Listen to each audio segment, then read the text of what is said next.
ଯାଇଥିଲା। ଏକ ଚତୁର କୁଆ ଆକାଶରେ ଉଡ଼ି ଉଡ଼ି ଶୋଷରେ ଏକାନ୍ତ ହୋଇ ପଡ଼ିଲା।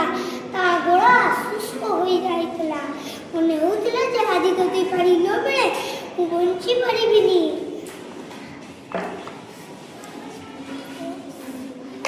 ସେ ଚାରିଦିଗ ଦେଖିଲା। ହଠାତ୍ ତାର ଚକ୍ଷୁ ପଡ଼ିଲା ଗୋଟେ ମାଟିର ମାଠିଆ ଉପରେ। ଆଶାର ଆଲୋକ ତାର ମନ ଭରିଦେଲା। କିନ୍ତୁ ମାଠିଆରେ ବହୁତ କମ ପାଣି ଥିଲା। ଘଣ୍ଟ ପୁରେଇଲେ ବି ମଧ୍ୟ ପାଣି ପହଞ୍ଚୁ ନଥାଏ। ସେ ମୁହୂର୍ତ୍ତ ପକାଇ ନିରାଶ ହେଇଗଲା। କିନ୍ତୁ ସେ ହାର ମାନିଲା ନାହିଁ।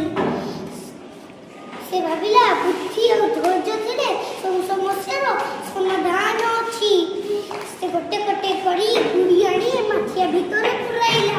ମାଠିଆର ପାଣି ଧୀରେ ଧୀରେ ଉପରକୁ ଉଠିଲା। ଆଉ ମନ ଇଚ୍ଛା ପାଣି ପିଇ କା କା କରି ଉଡ଼ିଗଲା। ଏଥିରୁ ଆମେ ଶିଖିଲୁ ବୁଦ୍ଧି ଆଉ ଧୈର୍ଯ୍ୟ ଥିଲେ ସବୁ ସମସ୍ୟାର ସମାଧାନ ଅଛି। Very good, Arja. Clap for Arja.